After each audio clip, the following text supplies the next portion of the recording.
Hello students, मैं अंजलि पयाल स्वागत करती हूँ आपका आईसीटी वर्चुअल क्लासरूम देहरादून से। कैसे हैं आप सब लोग? उम्मीद करती हूँ आप सब लोग अच्छे होंगे और अपनी लाइफ में बहुत बेहतर कुछ कर रहे होंगे। आज हम बात कर रहे हैं क्लास 9th के साइंस की, और जैसा कि आप लोग जानते हैं कि लैब का सेशन है आज आपका, तो हम यहाँ पर प्रैक्टिकल्स आपके देखेंगे और मैं आपको केमिस्ट्री के जो भी आपके प्रैक्टिकल बनेंगे, 8th तक तो आप नेचुरल साइंस पढ़ते थे पूरी, 9th से आपका थोड़ा डिवीजन हो जाता है, अलग अलग ब्रांचेस आपको मिलती हैं, केमिस्ट्री, फिजिक्स और बायोलॉजी। तो केमिस्ट्री के जितने प्रैक्टिकल्स आपके होंगे वो मैं आपको कराऊंगी। आज के सेशन में एक बेसिक इंट्रोडक्शन लेंगे लैब का, लैब कैसी होती है, क्या क्या बेसिक रिक्वायरमेंट है, कॉमन ऑपरेटर्स क्या क्या हैं, क्या क्या इंस्ट्रूमेंट्स आपको देखने को वहां पर मिलते हैं, प्रिकॉशंस आप क्या क्या लेंगे जब आप किसी लैब में जाएंगे, और इसके अलावा क्या क्या प्रैक्टिकल आपके सिलेबस में हैं उनके बारे में हम लोग बात करेंगे। ओके, तो आइए चलते हैं स्मार्ट बोर्ड की ओर। चलिए, तो आप आज introduction to basic laboratory equipments के बारे में जानेंगे और लैब के बारे में जानेंगे। ठीक है, तो जैसे मैंने आपको साइंस के बारे में बताया, तो साइंस के आपके अलग अलग लैब्स होती हैं। ठीक है, फिजिक्स की अलग होगी, बायोलॉजी की आपकी अलग लैब होगी, केमिस्ट्री की आपकी अलग लैब होगी। ठीक है, तो ये फिजिक्स की लैब है। ठीक है, कुछ इस तरह से फिजिक्स की लैब होती है। बैठने के लिए भी आपको प्रॉपर मिलती है जगह। ठीक है, किसी किसी प्रैक्टिकल में हो सकता है कि आपको खड़े होकर प्रैक्टिकल करना पड़े, लेकिन आपका सिटिंग होता है वहां पर प्रॉपर। और देखो, अलग अलग इंस्ट्रूमेंट्स वहां पर रखे गए हैं, जो भी आपका फिजिक्स में प्रैक्टिकल आएगा वो आपको इस लैब में परफॉर्म करना होता है। ओके, ये आपकी बायोलॉजी की लैब है। यहाँ पर देखो माइक्रोस्कोप रखा हुआ है, स्पेसिमेन से आपके मॉडल रखे हुए हैं अलग अलग। तो इन सबका आपको क्या करना होता है, अध्ययन करना होता है, स्टडी करनी होती है, प्रैक्टिकल इसी में आप परफॉर्म करते हैं। इस प्रकार की कुछ लैब होती हैं। इसके अलावा थर्ड आपका है केमिस्ट्री। तो केमिस्ट्री की लैब कुछ इस तरह से होती है। सामने आपको एक स्लैब मिलेगी जिसमें आपको प्रैक्टिकल परफॉर्म करना होता है, और सामने आपको जो कबर्ड्स दिख रहे हैं उनमें अलग अलग टाइप के रिएजेंट्स रखे होते हैं। रिएजेंट्स के अलावा कुछ ग्लासवेयर्स भी रखे होते हैं। जो चीजें कॉमन होती हैं मोस्टली आपकी प्रैक्टिकल्स में, आप लोग जिनका यूज करेंगे वो आपको यहाँ पर रखी हुई मिलती हैं। इसके अलावा अलग अलग चैम्बर्स होते हैं आपकी लैब में, अलग अलग आप वो देखते हैं जैसे कबर्ड्स वगैरह होती हैं, तो अलग अलग कबर्ड्स में अलग अलग टाइप्स के केमिकल्स वहां पर रखे जाते हैं। ओके, तो ये सब आपको पहले ही बेसिक आइडिया लेना होता है लैब का कि कौन सी चीज कहाँ पर है, ताकि बाद में लैब में आप आराम से शांति से अपने प्रैक्टिकल परफॉर्म करें। ठीक है, जब भी देखो लैब में जाओ, लैब में काम करो, कोई भी लैब हो, किसी भी सब्जेक्ट की लैब हो आपकी, आपको वहां पर बिल्कुल डिसिप्लिन होना होता है। और केमिस्ट्री की लैब में तो खासकर ध्यान रखना होता है। क्यों? क्योंकि बहुत सारे केमिकल्स यहाँ पर होते हैं, कोई भी केमिकल कहीं पर भी गिर सकता है, और किसी भी केमिकल के साथ कुछ भी रिएक्शन हो सकती है। आपको नहीं पता है कि वो रिएक्शन के बाद जो प्रोडक्ट बनेगा वो कितना खतरनाक हो सकता है। तो यहाँ पर आपको बिल्कुल डिसिप्लिन होके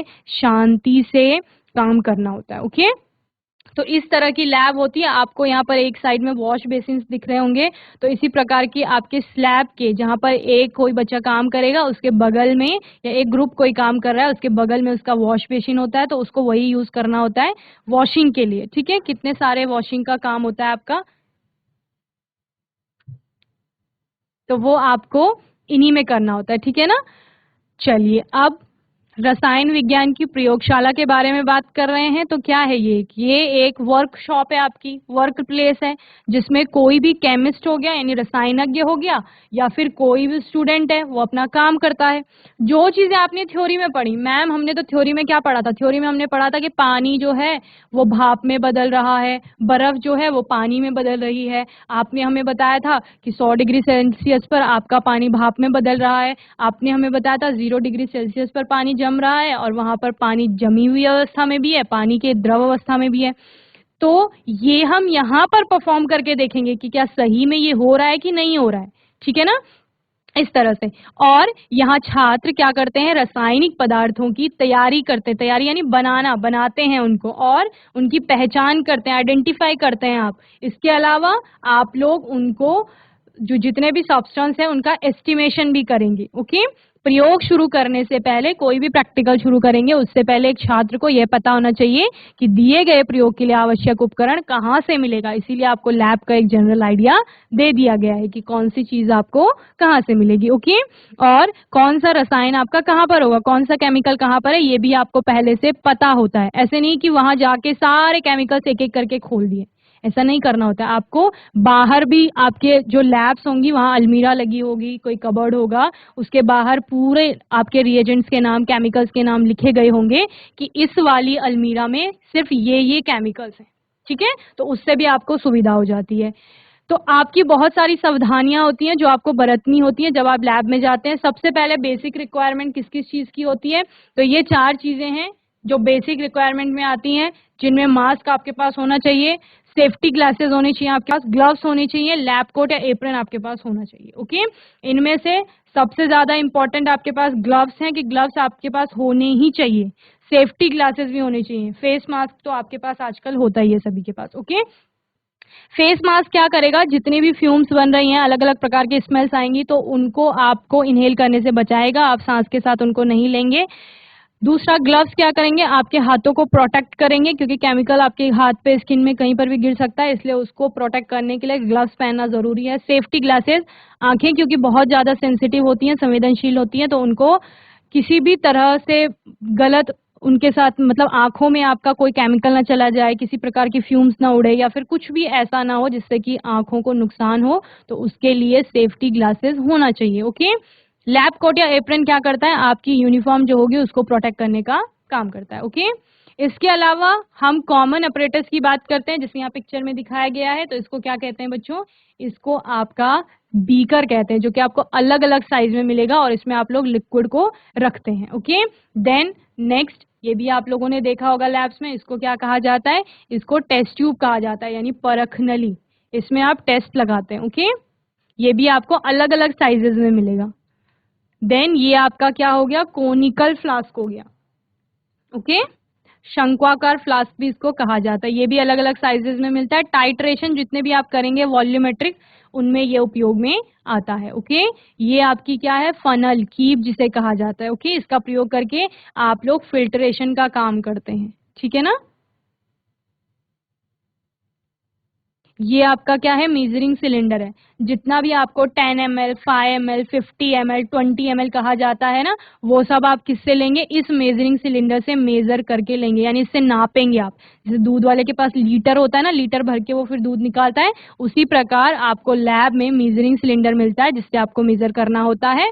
और फिर आप क्या करेंगे, उससे मेजरिंग सिलेंडर का प्रयोग करके कोई भी केमिकल को या कोई भी आपका लिक्विड है उसको मेजर करेंगे, ओके। देन ये 2 और ग्लासवेयर्स हैं, जिसमें से एक आपका है ग्लास रॉड, पहला वाला, और दूसरा आपकी चाइना डिश है, ओके। ग्लास रॉड का उपयोग किया जाता है, किसी भी चीज को स्टर करना होता है ना, जिसे आप लोग घुमाते हैं, हिलाते हैं, तो ग्लास रॉड से हिलाएंगे। इसके अलावा चाइना डिश का काम क्या है, किसी भी चीज को गर्म करना है, हीट करना है, कॉन्सेंट्रेट उसे बनाना है, तो उसके लिए आप किसका प्रयोग करेंगे, चाइना डिश का प्रयोग करेंगे, ओके। इसके अलावा एक लिक्विड को दूसरे किसी वेसल में ट्रांसफर करना है तो उसमें भी आपका ग्लास रॉड हेल्प करती है, या फनल में किसी को डालना है तो उसमें भी हेल्प करेगी। ये वायर गॉज हो गई, तार की जाली। इसका प्रयोग क्या है, किसी भी वेसल को आप डायरेक्ट हीट नहीं करोगे, फ्लेम में डायरेक्ट नहीं रखोगे। पहले ये ट्राइपॉड जो स्टैंड है इसको रखेंगे, इसके ऊपर आप इस तार की जाली को फिक्स करोगे, देन उसके ऊपर आप बीकर या जो भी आपका ग्लासवेयर है उसको रखेंगे, ओके। तो ये तार की जाली एंड ट्राइपॉड स्टैंड है सेकेंड, यानी त्रिपात स्तंभ जिसको कहा जाता है। ट्राई मतलब 3 होता है, केमिस्ट्री में ट्राई का अर्थ 3 से लिया जाता है, त्रिपाद यानी कि 3 इसके पैर होते हैं, ओके। ये बंसन बर्नर है, इस प्रकार का बर्नर आपको लैब में देखने को मिलेगा। स्पिरिट लैम्प भी आपको मिल सकती है लैब में देखने को। तो बंसन बर्नर में आपके इतने सारे पार्ट्स ये दिखाए गए हैं, यहाँ से आपका गैस सोर्स होता है, यानी जो गैस का कनेक्शन होगा वो यहाँ से दिया गया होगा आपको। ये आपकी स्टॉप कॉक हो गई, नोब जिसे आप कहते हैं, जिसको आप घुमाएंगे तो उससे ये ऑन ऑफ होगा। यहाँ पर आप माचिस या लाइटर किसी की भी हेल्प से, जैसी गैस पास होगी, जैसे घर में गैस जलाते हैं ना हम लोग, वैसा ही है सेम, बस आपको ऐसे वर्टिकल में दिख रहा है, इसका जो फ्लेम जाएगी वो ऊपर को जाएगी, ओके। यहाँ पर ये कॉलर होते हैं, तो यहाँ से आप इनको घुमा करके, होल्स होते हैं बेसिकली, तो उन होल को आप कम ज्यादा करके क्या कर सकते हैं, फ्लेम को कम ज्यादा कर सकते हैं, ओके। यानी ज्वाला आपको कम चाहिए, कौन से टाइप के आपको फ्लेम चाहिए, वो आप इन होल की हेल्प से कर देते हैं। ओके, ये आपका पहला वाला जो पिक्चर है वो वॉश बॉटल्स का है।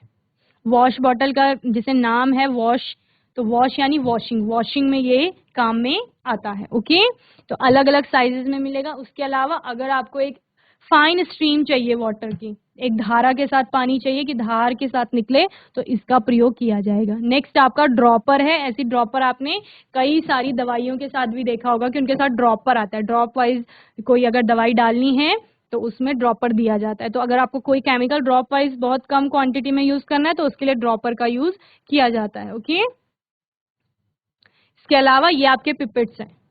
पिपेट्स का यूज आपके पास अभी नहीं होगा, पर हायर क्लासेस में आप पिपेट्स के बारे में पढ़ेंगे। इसमें भी आप किसी लिक्विड को फिल करेंगे, मेजर करेंगे। देखो, इससे आप शक करके, मुंह से आप शक करते हैं लिक्विड को, इस साइड से यहाँ पर आप मुंह से शक करेंगे, इधर से लिक्विड ऊपर को जाएगा और जितनी क्वांटिटी में आपको चाहिए वो आप ले लेंगे। ठीक है, या फिर आप इस तरह का कोई भी वॉल्व लगा करके इससे लिक्विड इसमें भर सकते हैं। ओके, ये आपकी पिपेट हो गई। इसके अलावा ये ब्रशेज हैं। ब्रशेज का आपको पता है ये यूज क्या होता है, वॉशिंग में यूज में आएंगे। किसी भी चीज को साफ करना है उसके लिए ब्रशेज का यूज किया जाता है। तो अलग अलग साइज के ब्रशेज दिख रहे हैं, यानी अलग अलग ग्लासवेयर को वॉश करने के लिए इनका उपयोग किया जाएगा। ओके, देन ये ब्यूरेट है। ब्यूरेट का उपयोग आपका टाइट्रेशन में किया जाता है। इसमें लिक्विड डाला जाता है और यहाँ से धीरे से ड्रॉप वाइज लिक्विड को नीचे गिराया जाता है। ओके, ये आपका टोंग है। कोई भी गर्म चीज है तो उसको इस पेयर ऑफ टोंग से पकड़ेंगे। ठीक है, ऐसे ही टोंग हमारे किचन में भी होता है।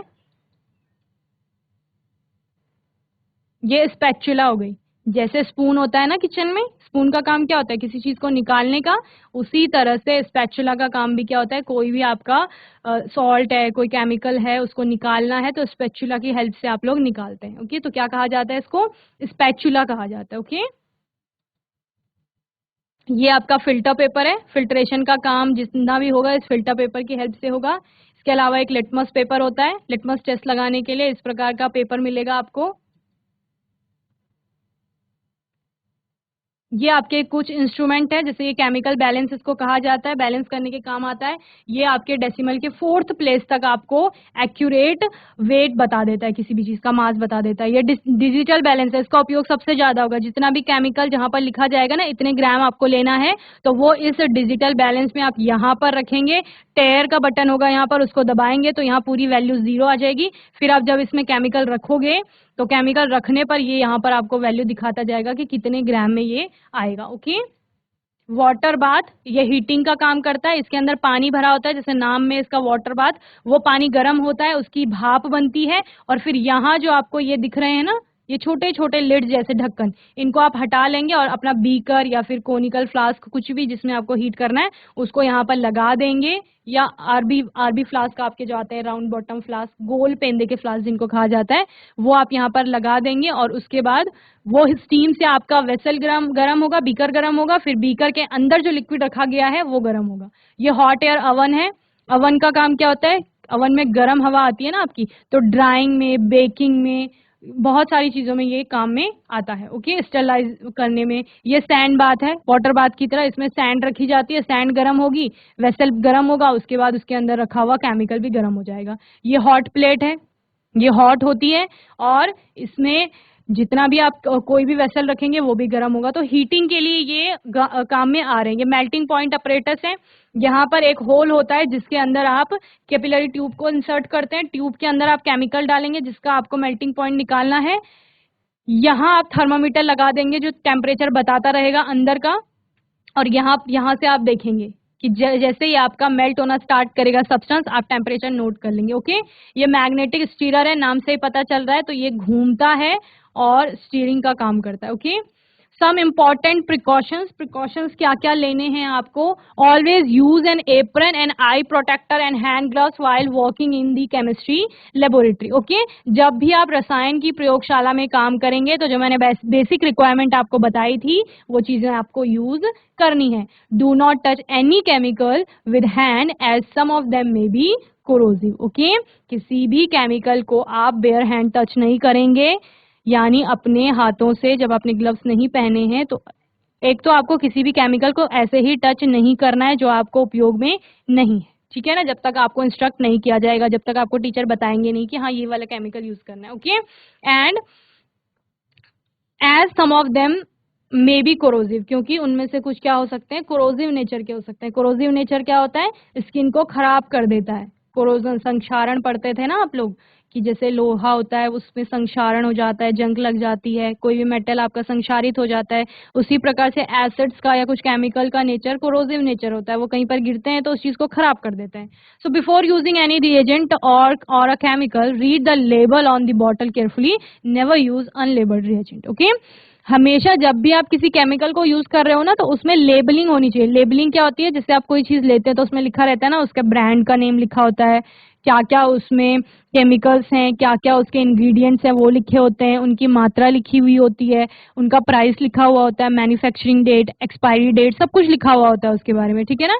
तो उसी प्रकार केमिकल्स में भी लेबलिंग हुई होती है कि क्या केमिकल है, कितना डेंसिटी है, कितना मेल्टिंग पॉइंट है आपका, ठीक है, वो सब लिखा गया होता है। तो जिनमें ये सब नहीं लिखा गया है, यानी लेबल नहीं है जिस बॉटल में, जिस आपके बॉक्स में, उससे आप केमिकल नहीं लेंगे। Okay, then do not put any object into the reagent bottle. Reagent bottle जो आपकी होंगी उनमें आप किसी भी ऑब्जेक्ट को नहीं डालोगे। Okay, and do not bring inflammable liquids such as alcohol, ether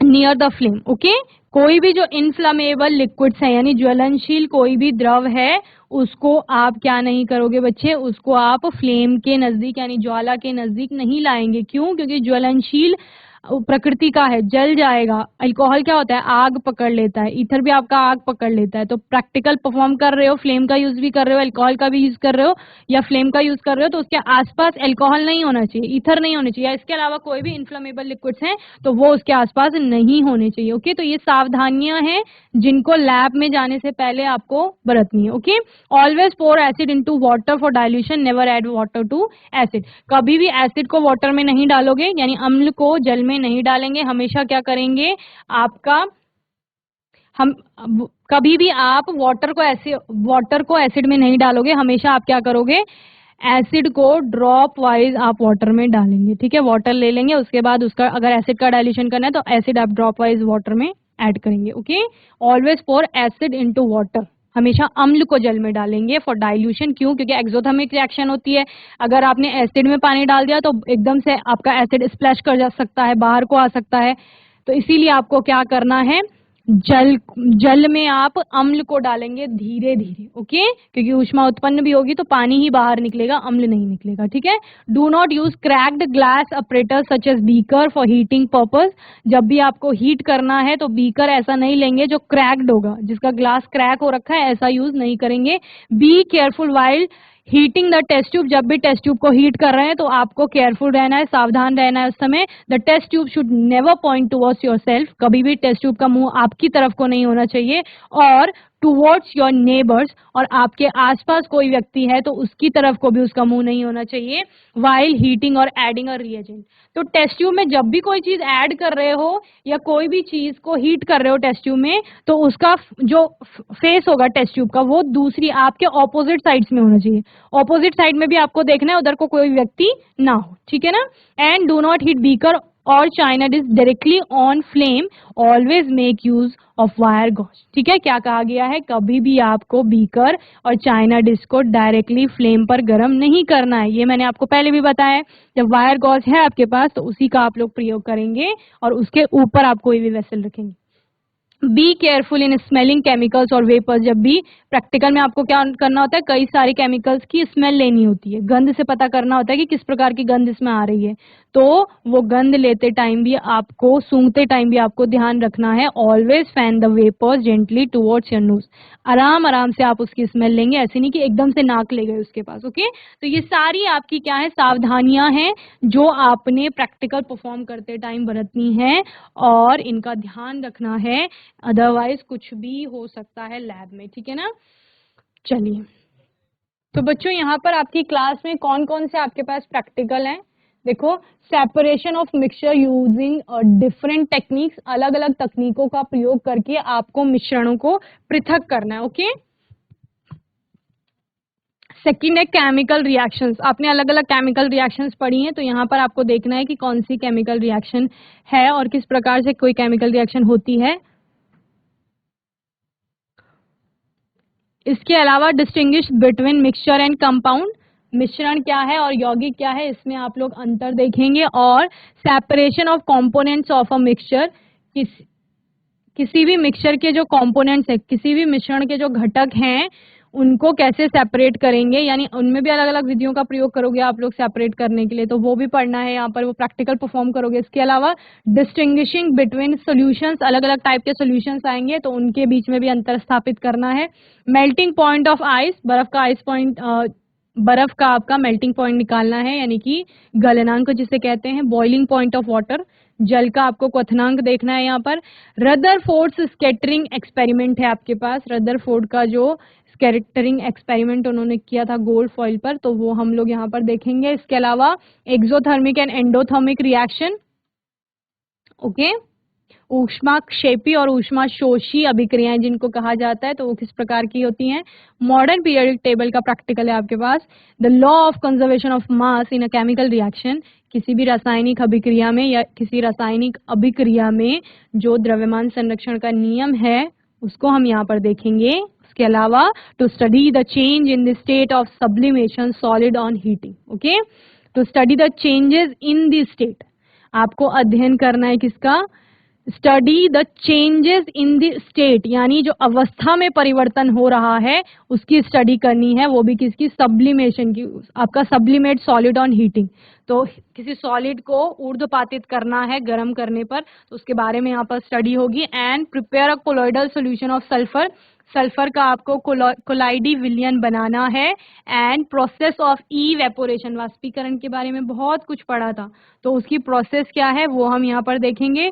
to show that gases are readily compressible and liquids are not, ठीक है, ये प्रैक्टिकल भी आपको यहाँ पर देखना है। यानी आपने पढ़ा था कि संपीड्यता जो होती है वो गैसों की बहुत अधिक होती है और द्रवों की आपकी कम होती है बहुत, तो वो प्रैक्टिकली हम परफॉर्म करके देखेंगे कि कितना आपका कंप्रेसिबल है गैस और लिक्विड, ओके। तो ये सारे प्रैक्टिकल हैं, आने वाले सेशन में हम इन्हीं में से एक प्रैक्टिकल लेके चलेंगे। तब तक आप ये सारा पढ़ लेंगे क्योंकि इनमें से बहुत सारे टॉपिक्स आप लोग पहले ही पढ़ चुके हैं, जैसे ठोस, द्रव, गैस, जो भी आपके फिजिकल प्रॉपर्टीज आ रही हैं, मेल्टिंग, बॉइलिंग पॉइंट्स, ये सब आप लोग पढ़ चुके हैं। तो इनसे हम जो भी प्रैक्टिकल परफॉर्म करेंगे वो आसान रहेगा आपके समझने में भी, ओके। तो बच्चों, मैं उम्मीद करती हूँ आज का सेशन आपको अच्छे से समझ में आया होगा। आज के सेशन में एक बेसिक आइडिया लिया है लैब का, कि आपकी लैब कैसी होती है और क्या क्या उसमें बेसिक रिक्वायरमेंट है, यानी कि क्या क्या चीज़ें हैं जो हमें चाहिए पहले ही, और कॉमन ऑपरेटर्स कौन कौन से हैं जिनके नाम आपको पता होने चाहिए। इसके अलावा हमने देखे कि हमारे सिलेबस में प्रैक्टिकल कौन कौन से हैं जो साइंस में आपकी केमिस्ट्री ब्रांच के अंतर्गत आएंगी।